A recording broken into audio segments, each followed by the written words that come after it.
Hello friends, સ્વાગત છે તમારું રજવાડી કિચનમાં। આજે હું તમારી માટે લઈને આવી છું સ્વાદિષ્ટ અને ચટપટા સાથે હેલ્ધી એવા ભાજીપાવના પરોઠા। આ પરોઠા તમે બાળકોને સ્કૂલમાં લંચ બોક્સમાં પણ આપી શકો છો અથવા તો તમે ડિનરમાં પણ આ પરોઠા બનાવી શકો છો। આ પરોઠા બનાવવા માટે આપણે સૌથી પહેલાં એક મોટા વાસણમાં 2 મીડિયમ સાઇઝના બટાકા બાફીને આ રીતે છીણીને એડ કરી દઈશું। હવે તેમાં 2 મીડિયમ સાઇઝની બારીક સુધારેલી ડુંગળી એડ કરી દઈશું। 2 લીલા મરચાં એડ કરી દેવાના છે। હવે એક ટામેટું બારીક ચોપ કરેલું અને બારીક ચોપ કરેલું અડધું કેપ્સિકમ એડ કરી દઈશું। હવે તેમાં આ રીતે એક નાના બાઉલ જેટલું કોબી સુધારીને લઈ લીધેલું છે। અડધો કપ જેટલા વટાણાને બાફીને આ રીતે તેને પણ ચોપ કરી લીધેલા છે। હવે તેમાં 2 ચમચી જેટલી આદુ લસણની પેસ્ટ એડ કરી દઈશું અને અડધો કપ જેટલા બારીક સમારેલું કોથમીર એડ કરી દઈશું। હવે તેમાં મસાલા એડ કરીશું તો તેમાં 1 ચમચી ધાણા જીરું પાવડર, 2 ચમચી લાલ કાશ્મીરી મરચું, 2 ચમચી પાવભાજીનો મસાલો એડ કરીશું, અડધી ચમચી સંચળ એડ કરીશું, 1 ચમચી ચાટ મસાલો, સાથે હિંગ એડ કરીશું, 1 ચમચી જેટલો શેકેલા જીરુંનો પાવડર, અડધી ચમચી હળદર, સ્વાદ મુજબ મીઠું એડ કરી દઈશું।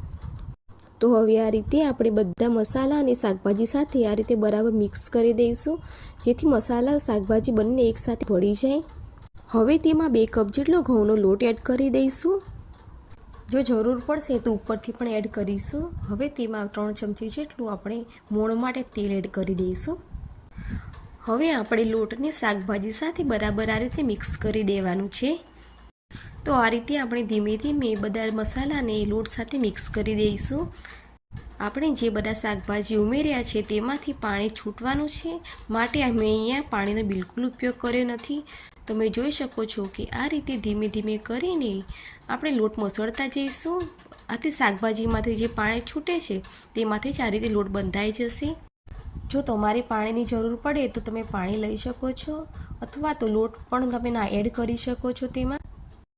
હવે ઉપરથી આ રીતે તેલ લગાડીને લોટને બરાબર મસળી લઈશું અને જે રીતે તમે પરોઠાનો લોટ તૈયાર કરો છો તે રીતે પરોઠાનો આપણે લોટ બાંધીને એક બાજુ મૂકી દઈશું। તો તમે જોઈ શકો છો કે આપણો પરોઠાનો લોટ બંધાઈને હવે રેડી છે। હવે આપણે તેના પરોઠા વણી લઈએ। તો તેના માટે મેં સૌથી પહેલાં આ રીતે એક લુવો લઈ લીધેલો છે। તો આ લુવાને આપણે સૂકા લોટની મદદથી બરાબર ગોળ વણી લેવાનો છે।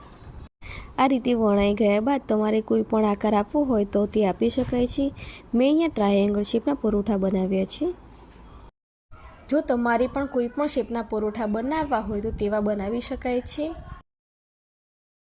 હવે તવા ઉપર આપણે પરોઠાને લઈને બંને બાજુ તેલ લગાડી હવે ગોલ્ડન બ્રાઉન થાય ત્યાં સુધી શેકાવા દઈશું। તો આ રીતે ગેસની ફ્લેમ મીડિયમ રાખીને બંને બાજુથી 1-1 મિનિટ સુધી શેકતા રહીશું અને આ રીતે ઉપરથી થોડું કોથમીર ભભરાવીને પછી બંને બાજુથી ફરીથી ગોલ્ડન બ્રાઉન થાય ત્યાં સુધી શેકાવા દઈશું। તો તમે જોઈ શકો છો કે આપણા પરોઠો એકદમ ટેસ્ટી એવો રેડી થઈ ગયો છે। તો હવે આપણે આ રીતે બીજા પણ પરાઠા વણી લઈશું। તો આ રીતે લુવો લઈને તેને થોડો વણી લઈશું અને પછી તેમાં તેલ અથવા તો ઘી ચોપડીને ઉપરથી સૂકો લોટ ભભરાવશું અને આ રીતે ફોલ્ડ કરી દઈશું। ફરીથી તેલ અથવા તો ઘી લગાડીને આ રીતે ફોલ્ડ કરી સૂકો લોટ ડસ્ટ કરીને પરાઠાને ખૂણે ખૂણેથી વણી લઈશું જેથી આ રીતે ટ્રાયેંગલ શેપ બનશે। આ રીતે પરાઠા પડવાળા પણ બનશે, સાથે સાથે એકદમ સુપર સોફ્ટ પણ બનશે। આપણે પરાઠાને આ રીતે પ્રેશર આપ્યા વિના શાંતિથી જ વણીશું જેથી પરાઠા ફાટી ન જાય।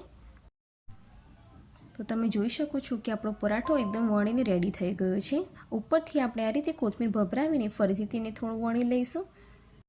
તો આ રીતે તવા ઉપર તેલ લગાડીને પરોઠાને બંને બાજુ ગોલ્ડન બ્રાઉન થાય ત્યાં સુધી શેકાવા દઈશું। આ રીતે 2 મિનિટ સુધી બંને બાજુ પરોઠાને તેલ લગાડીને આપણે શેકાવા દઈશું। તો હવે પરાઠાને શેકાતા આપણે લગભગ 3 થી 4 મિનિટ જેટલો સમય લાગશે। તો આ રીતે પરાઠા ઉપર આ રીતે સરસ કલર આવી જાય અને ક્રિસ્પી થાય ત્યાં સુધી શેકાવા દઈશું। તમે જોઈ શકો છો કે આપણા પરાઠા રેડી થઈ ગયા છે। તો આ પરાઠા તમે ચા સાથે, ચટણી સાથે કે મેયોનીઝ સાથે ખાઈ શકો છો અને બાળકોને ટિફિનમાં પણ આપી શકો છો।